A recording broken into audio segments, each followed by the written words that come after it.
Hey there everyone, and welcome back! Here we are, a week later with the somehow not delayed Progress Update 10, the True-Er-Est Combat Update Part 2. I have a lot of stuff to cover today, both the stuff that I had left over from last week which I just didn't have time to get to, and then also a bunch of new stuff I actually added in the past week since Progress Update 9 released. On top of both of those things, I also have some important stuff to talk about regarding the future of the game, including a definite actual release date for the first playable demo. We got a lot to cover today, so let's hop right in. I'd like to start off by talking about some of the changes I made since last week, based on you guys' feedback. Many elements of Capboy's Fists moveset have been tweaked. His light punches all consume slightly less stamina now, and his heavy punches consume slightly more. I also accidentally had the stamina values for the drop kick and elbow drop swapped in the last update, so I fixed that up as well. Additionally, damage and stagger damage values have been adjusted across the board to make things a bit more consistent. His heavy attacks were disproportionately powerful damage-wise when compared to both his light moves and the stagger damage values of the heavy moves themselves, and as such I tuned the damage values up and down depending on the individual move. In general though, Capboy's damage output is just a little bit lower than it was before. I'll get to why in just a second. I've also very slightly increased Capboy's base stamina regeneration, as his prior stamina regen was just a little bit too slow for the type of game I'm going for. I'd also like to address one concern a lot of people had in regards to Capboy running out of stamina too quickly. All of the values in these videos are Capboy's base game stats, before he's leveled up whatsoever. As leveling up is the number one, if not the only reason in some cases, to gather collectibles, I naturally need to make Capboy get noticeably more powerful with each level. Essentially, this means that Capboy is very weak at the beginning of the game, but will rapidly grow more powerful as he levels up. I want even a 1v1 against a Shamrock Soldier to be a somewhat tricky and tense experience for Capboy at first, but much more manageable once he gets some collectibles and SP under his belt. The main points here are that A, you guys are watching a weakling Capboy in these videos, so don't worry too much if he looks way too weak, and B, it's very likely that none of his combat values are actually even going to be finalized until well after the demo even releases. I do appreciate the feedback though, so please do keep letting me know your opinions on how things are looking stats-wise. On that note, as I mentioned last week, I wasn't really happy with the light dash attack. One person in the comments, Myrto Rand, hopefully I pronounced that right, felt the same way, and gave me a fantastic suggestion, replacing it with a shoulder bash. I loved this idea, so I went ahead and did it. Statistically, the move's pretty much just the exact same, with a slightly different shaped and placed hitbox, but visually it just looks so much better. I'll also take this moment to mention that I changed the physics on both of his dash attacks to be much more easily controlled by me, resulting in a heavy dash attack I'm much happier with. So that's all well and good. But what you guys must really want to know is what the alternate moveset I mentioned last week actually is. I've posted hints and teasers here and there, and people with a very sharp eye may have been able to get a good guess from the footage you just saw. I bounced between several ideas for it. Karate-styled swings, magical claws, a more meditative, I guess, judo-style technique, but none of them quite sat right with the mood and attitude of the game to me. Then, a light bulb went off in my head, and the perfect idea smacked me upside the face. Slaps! Capboy's alternate moveset for his fists is a combat method entirely devoted to completely humiliating his opponent. Locking his left hand to his hip, Capboy slaps his foes into submission using nothing but his right hand, dealing pitiful damage to their bodies but destroying their spirits and willpower instead. Poetic descriptions aside, the slaps are essentially a joke or challenge moveset for the game. While most of the attacks are a decent bit faster than their standard punch-based counterparts and also consume less stamina, their damage values are monumentally lower. They aren't completely useless from a combat perspective, but when it comes to, what the most optimal choice is, it's almost always going to be using his fists. This is also a great time to talk about the changes I've made to the UI, which you guys have probably noticed by now unless you weren't paying any attention whatsoever. First off, I'll talk about that little hexagon-y thing that's sort of in the middle left underneath all of the bars. I'll get to the actual bars, specifically the new one, later on in the video. This hexagon-y icon shows his current moveset, and it's represented with a small icon that I specifically designed for each individual weapon and its own movesets. Different weapons are going to have different sort of frames. I just figured, a nice generic hexagon would be pretty good for the nice generic starting fist moveset. Though Capboy will have additional tweaks and variations to his non-combat animations to show what moveset he's in the future, it's still going to be very easy to, lose track of what you're in with certain smaller weapons. So I decided I just needed to put in some extra helper like this. Anyways, with that out of the way, let's do a quick run through of all of his moves in the alternate form. Mechanically, his light attack chain is essentially the same as his normal movesets. He performs alternating front-hand and backhand slaps, stepping forward slightly with each slap. His heavy attacks are actually very similar.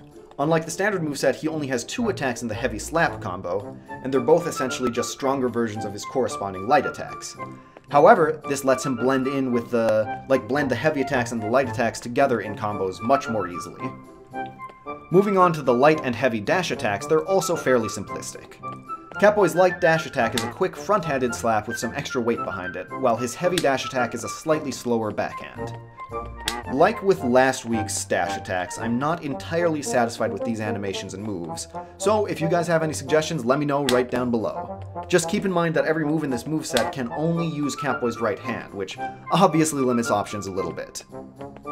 Now, however, we're going to move on to the more interesting moves. Let's talk about the light and heavy charged attacks. Capboy's light charged attack is essentially an uppercut mixed with a slap. While it deals even more stagger damage than the standard moveset's actual uppercut, it doesn't launch enemies and instead just knocks them back as it currently does. The heavy attack, and my personal favorite move in all of his alt moveset, is actually a multi-hit attack. Capboy begins by doing a very fast combo of 5 weak slaps, before swinging a much stronger backhand as a finisher. This combo move is able to break the swordsman's fortitude in a single blow, making it a great tool if you catch them at low stamina, and easily allowing Capboy to break their fortitude twice in a single move. And before you ask, no, you can't interrupt the combo halfway through. Capboy's committed as soon as his slappening begins. Our penultimate moves to talk about are the aerials. Unlike his standard moveset, they both focus on emphasizing verticality instead of just horizontal movement. His light aerial in this moveset boosts him straight upwards immediately, similar to how the original air kick worked before it was overhauled. While this attack has no momentum boost in the forwards direction, it also doesn't reduce his horizontal momentum when it's used. His heavy attack is different in a similar way. Though the move itself is very close to the elbow drop like when you first use it, he launches straight upwards upon hitting an enemy instead of catapulting across them. He also has a much smaller amount of time to recover in case he whiffs the attack. One thing worth mentioning is that Capboy is able to swap between his movesets in midair, meaning that there are potentially some serious antics that might be possible with some clever play. Finally, there's one key thing about alternate movesets that I haven't mentioned. When in the alternate moveset of any weapon, Capboy is actually unable to use his currently equipped ranged weapon. Instead, the aim button is replaced with a special attack, unique to each weapon. In the case of the fists, this special attack is the only attack in the alt moveset where Capboy uses his left hand. Shockingly enough, it's another slap. This attack can be charged up. Unlike normal charged attacks, however, the special attack does not automatically release after a certain time period. Capboy can hold the charge, ready to unleash until an enemy gets into the perfect position for the perfect slap. He also retains full turning control during this charging period as well, to adjust to any threats coming in from behind. So there you have it, Capboy's full starting moveset. I'm very excited to see what people are able to do with some of the mechanics that I've put in place. Of course, there is one aspect of his combat that's been kind of neglected for far too long: his ranged attacks. Naturally, with all of the massive improvements Capboy's received to his melee, it'd be silly not to rework ranged a little bit, right? Let's start off with the basics. I've cut the time it takes for him to charge a full shot in half, down to 1.5 seconds baseline from 3 seconds. It's a little bit faster when he's standing still, though. Additionally, as you can see here, I've replaced the sort of garbage arrows that were in before with an actual aiming arc that directly and accurately predicts Capboy's shot's path. I just think it's a lot nicer to play with, since the arrows just kinda sucked. To compensate for this, I've also greatly reduced the maximum damage Capboy can deal with his shots. This damage was already absurdly high beforehand, rivaling Capboy's strongest melee attack. This, combined with the limited ammo with few ways to replenish it, resulted in range feeling more like a stealth or sniping gimmick as opposed to an actual functional weapon. So I just tweaked it to be a bit more traditionally balanced. Less damage than melee in exchange for having a major range advantage over your foes. Another thing you might have noticed is that Capboy no longer has ammunition. This is what that yellow bar I mentioned earlier in the video is about. Instead, the mechanic has been reworked into a new resource called Friendship. When Capboy uses his ranged weapons, Sphere Friend Yellow uses his magical abilities in order to power them or conjure ammunition depending on what the type of weapon is. Doing this consumes Friendship, which is essentially mana. Unlike ammunition and how ammunition worked in the past, friendship regenerates over time at a very slow rate. The rate of regeneration is based on two factors.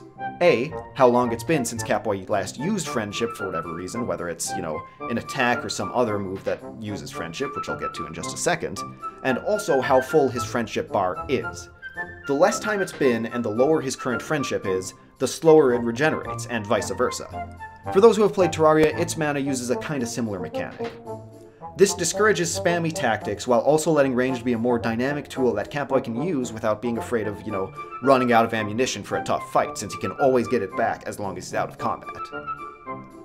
But that's not all that's new for ranged combat. Another thing that felt iffy about ranging was that Capboy was forced to be entirely grounded while using it. While this did align with the sort of old, artillery, I would almost call it, ranging style, it really felt restrictive with his newer, speedier ranging strategy. So I decided to take a page from one of the Fantabuloso game's less prominent inspirations. Capboy can now aim and fire his attacks in midair. But that's not all. When he has friendliness remaining, charging a shot in midair consumes it to massively slow down time, allowing him to aim shots much more easily. This also increases his relative charging speed by a noticeable amount, letting him fire off more fully charged shots in a similar amount of real time. And finally, and debatably coolest of all, Capboy now has a strong ranged attack. Performed by using a heavy attack instead of a light attack while aiming, this attack is essentially a shotgun version of his normal shots. Capboy lobs a slow-moving sphere, with 3 smaller spheres circling around it. This miniature solar system moves straight forward slowly, with the smaller balls slowly turning into a wider and wider orbit, before eventually drifting off entirely and imploding. The center sphere, when fully charged, deals the same amount of damage as his normal shots, and each of the 3 little sort of moons deal 1/3 of his normal damage. The trade-off, of course, is that this attack both takes more time to charge and consumes more friendship when it's released. It's quite useful against enemies who tend to linger in close range, and will be very useful against enemies with larger hitboxes, such as bosses.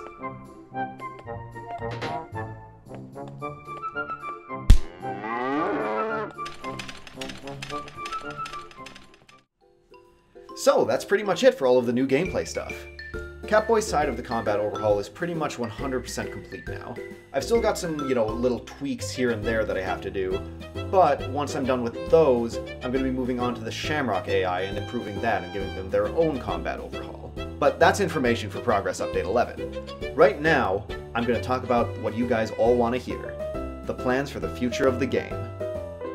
As people who followed the game for a long time know, I've bounced between a lot of ideas for how I'm actually going to finance the project. Originally, I was going to do a Kickstarter, and the plan was to have it come out, I think, in October 2016. The Kickstarter, I mean, not the game itself. Obviously, that didn't end up happening since I got caught up in the original combat update where I added the now-removed skill tree. Very good use of time on my part. What ended up happening is while I was working on the skill tree, I realized that I wasn't so keen on the Kickstarter idea, and instead I was kind of a fan of the Steam Early Access plan instead, where I would, have a nice successful greenlight campaign and then put the game on Steam Early Access, updating the Early Access build with each individual level as I go along, so essentially having an episodic release structure. However, between a lot of feedback that I've gotten from the community, and also the fact that Greenlight is dead and was killed, back in the summer, I'm not so keen on that idea either, and I'm leaning back towards the Kickstarter plan. Point is, the long and the short of it is, I have no idea what I actually want to do when it comes to crowdfunding the game. So I figured the best route would be to ask you guys what you want. People who follow the blog have already seen this poll, so you guys don't need to vote again. I don't even know if you can. But there's going to be a poll down in the description, a straw poll. If you guys could spend, a minute, if that, to just swing on over there and checkmark every single, crowdfunding option that you'd be willing to back, that would be amazing to help me decide what I'm going to do. Don't just, pick your favorite one, just pick any of them where it's like, okay, yeah, I'd do that. Since, that's what's important. I'm not necessarily going to do whatever the #1 option is. I'm not going to commit to anything right now, since I don't know what I want, and if I suddenly have some change of heart and know exactly what I want to do, then I'm going to go with that. But I am going to take whatever the poll says into major consideration, since, that's important. What you guys want is important, and it's important as a developer to listen to feedback. So point is, if you could just go swing by there and just pick what options you would be willing to support, that would be awesome. Regardless of which option I pick, however, I know for a fact that there's one question that's much more important to all of you guys. When is the game's demo coming out? This question has probably been the #1 most frequently asked question throughout the game's development, but I'm happy to say I can finally give you guys an answer to it. The Fantabulous game's first demo is going to be coming out on March 26th, 2018. I know this date is a couple months away, but I need to be sure to give myself enough time to finish everything I still have left to do in the fighting place. And on top of that, I need to be sure that I have enough time to also bug test the game properly and iron out any, soft locks, game-breaking glitches, really weird balance issues, stuff like that. And on top of both of those reasons, March 26th just so happens to be the 5-year anniversary of the day that I originally sent Vinny Le Fantabulous game. I just think it's pretty cool to have sort of, the Fantabulous Games demo come out on the same day as Le Fantabulous Games did half a decade ago. Now, there's still a very real, albeit quite unlikely chance that I won't be able to get the fighting place done by that date. However, by that point, I'm definitely going to have all of the majorly important mechanics for the game, done and completed. In the event that I can't get the fighting place done, I will be instead releasing a much shorter challenge set in the Fantabula, featuring a moderately sized level that's linear that Capboy just has to go through and, reach the end of. This level will have a bunch of, platforming and combat mechanics, and you'll get a taster for how the game is, even if it's not, the actual first level of the game. Either way, whatever plan I end up going with, mark your calendars for March 26th, because you'll get to play the Fantabulous game for the first time that day, guaranteed. So there we go. That's the end of the True-Er-Est combat update. Hopefully we don't have to keep adding on to this title in the future, because it's starting to get pretty ridiculous. Next up on my agenda is overhauling the Shamrock AI to make them much more intelligent and dynamic to fight. While I don't know how long this will take, I'd also like to implement the equipment screen, the artifact system, and Capboy's second melee weapon all in time for the next progress update, which, if I had to guess, I would say it's probably about a month away, but no promises on that one.